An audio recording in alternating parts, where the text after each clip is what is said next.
Imagine being stranded in a blizzard, the icy wind howling like a ghost, your car buried under a mountain of snow, and your phone blinking no service as the temperature drops to deadly levels.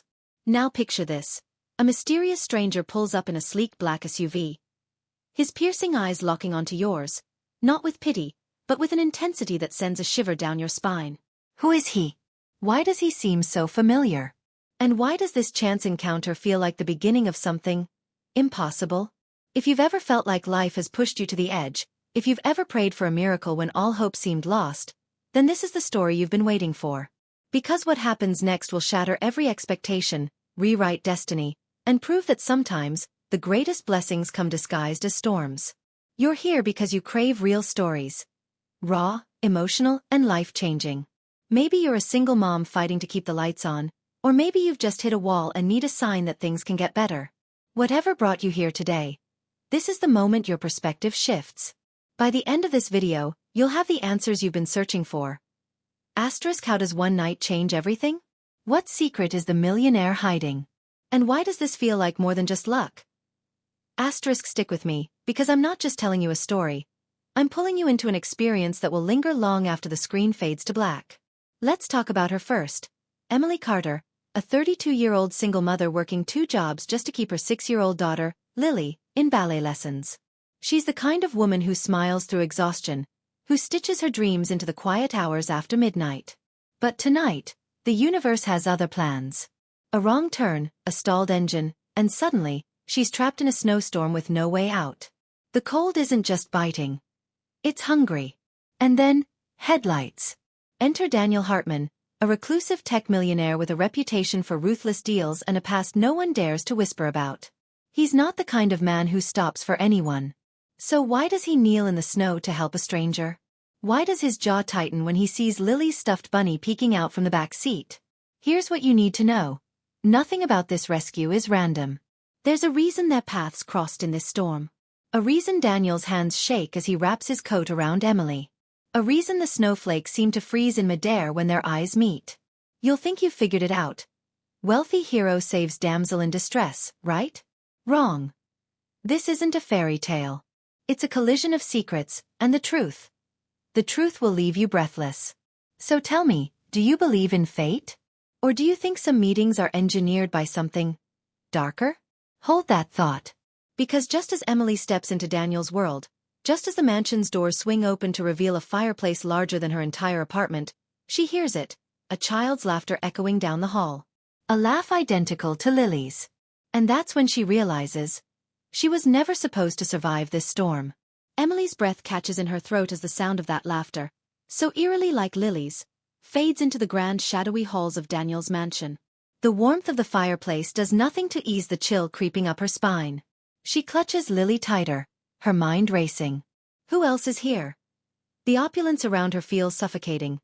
Crystal chandeliers, oil portraits of stern-faced ancestors, a silence so thick it hums like a hidden threat. Daniel watches her reaction closely, his expression unreadable. He offers no explanation, just a quiet, "You're safe now," as if those 3 words could erase the unease coiling in her gut. But safety is an illusion, and Emily has spent too many years running from broken promises to trust a stranger, no matter how wealthy or charming. Meanwhile, outside, the storm rages on, swallowing the mansion in a whirlwind of white. The roads are impassable, the power flickering. Nature itself seems determined to keep her trapped here. As Daniel leads them to a guest room, Emily notices the way his fingers linger on the doorframe, the way his gaze darts to a locked door at the end of the hall. What's behind it? The question burns in her mind, but she bites her tongue. She's a guest here, a vulnerable one at that, and pushing too hard could unravel whatever fragile protection this place offers. But then Lily tugs her sleeve, whispering, "Mommy, that man looks like the one in my dreams," and Emily's blood runs cold. Because Lily's dreams have always been unsettlingly precise. Like the time she described her grandmother's death before the phone even rang. Across town in a dimly lit police station, Detective Mark Reyes pores over a missing persons file. A case buried for years, one that still haunts him. A little girl, vanished without a trace. Her mother's screams echoing in every sleepless night since. The sketch in the file is faded, but the eyes, they're Lily's. And when a tip comes in about a sighting at the Hartman estate, his pulse spikes. Because Daniel Hartman isn't just a reclusive millionaire. He's a man with a past tangled in whispers of scandal, tragedy, and a wife who disappeared under mysterious circumstances. The pieces don't fit, but Reyes has learned the hard way that the richest men are the ones who write their own rules. Back at the mansion, Emily finds a worn photo album tucked beneath the guest bed. The pages crackle as she flips them, revealing snapshots of a life that mirrors her own in uncanny ways. A dark-haired woman holding a baby, a birthday cake with 6 candles, a seaside vacation where the waves look like they're swallowing the horizon. And then the last photo. A newspaper clipping with the headline asterisk, local heir's wife and child presumed dead in tragic accident. Asterisk the date is 5 years ago. The woman's face is blurred, but the child's smile is unmistakable. Lily's smile. Emily's hands shake as the truth slams into her. This isn't just a rescue. It's a reckoning. Daniel's voice cuts through the silence, smooth as the bourbon he's pouring in the study downstairs. Curiosity is dangerous, Emily, he says, though she never heard him enter. His tone is light, but his knuckles are white around the glass. Some doors are locked for a reason.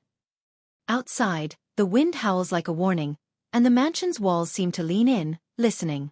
Because the storm isn't the only thing hiding secrets tonight.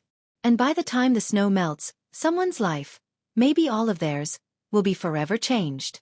Emily's heart pounds as Daniel's words hang in the air. Asterisk some doors are locked for a reason asterisk, and for the first time, she notices the jagged scar peeking out from beneath his cuff, a pale, twisting line that matches the one Lily drew in her nightmares.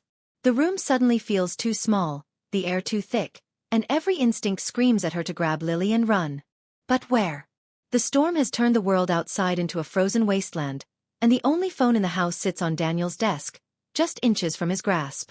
She forces a smile, murmuring something about gratitude, but her mind races.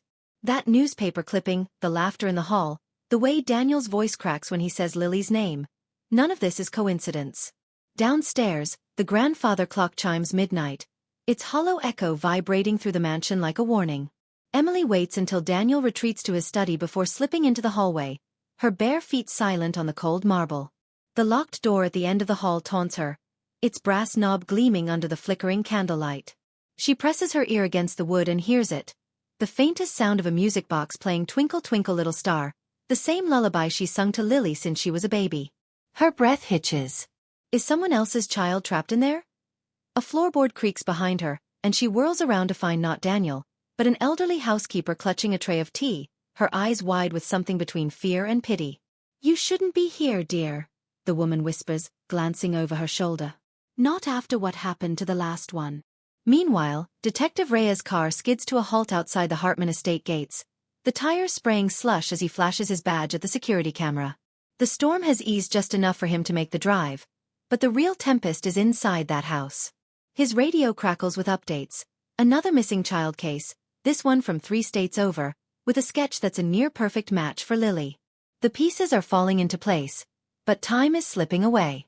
He pounds on the gate, his breath fogging in the freezing air, unaware that inside, Daniel is watching his arrival on a hidden monitor, his expression darkening.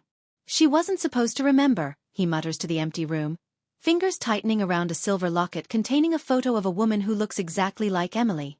Back upstairs, Lily tugs Emily's sleeve again, her tiny voice trembling. Mommy, the bad man's coming. Before Emily can ask what she means, the music box behind the locked door stops abruptly, replaced by the sound of tiny, frantic knocks. Help me. The voice is so small, so familiar, it sends ice through Emily's veins. She reaches for the knob, but the housekeeper's gnarled hand clamps down on her wrist. Listen to me, the old woman hisses. That's not a child. That's her, the first Mrs. Hartman. She's been waiting for you. Outside, the wind howls like a vengeful spirit, and the mansion's lights flicker, plunging them into darkness just as the locked door's handle begins to turn from the inside.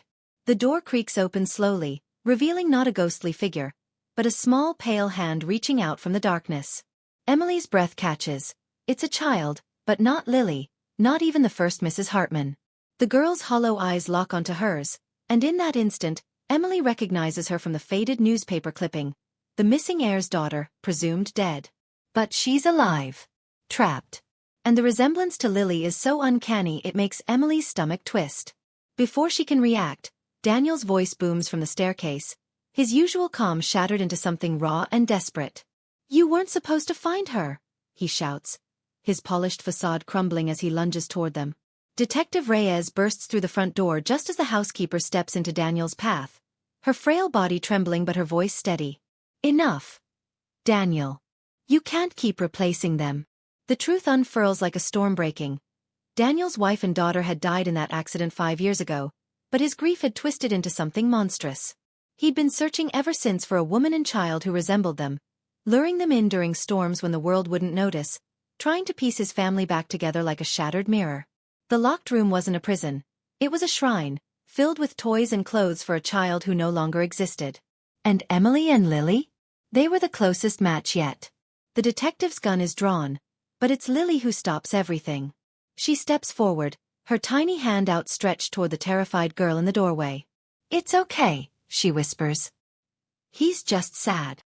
And in that moment, Daniel collapses to his knees, the weight of his guilt finally crushing him. The police swarm the house, freeing the girl, Sophia, who'd been hidden for months, her parents' frantic states away. But as Emily clutches Lily to her chest, she notices something that chills her deeper than the storm ever could. Sophia is clutching a stuffed bunny identical to Lily's, right down to the missing left ear. How? The housekeeper meets her gaze, tears in her eyes. "He wasn't just looking for any family," she murmurs. "He was looking for yours." A year later, the Hartman mansion stands empty, its gates rusted shut, but Emily still wakes some nights to the sound of distant laughter. Lily doesn't remember the storm, the mansion, or the man who called her by another name. But on her 7th birthday, as she blows out her candles, Emily spots a shadow in the window. A figure in a black coat, just for a second. The next morning, a package sits on their doorstep. A silver locket, inside it a photo of a woman and child who look almost like them. No note. No return address. Just the faint scent of snow and bourbon. Emily throws it into the river, but as it sinks, she swears she hears music. A music box. Playing Twinkle Twinkle Little Star.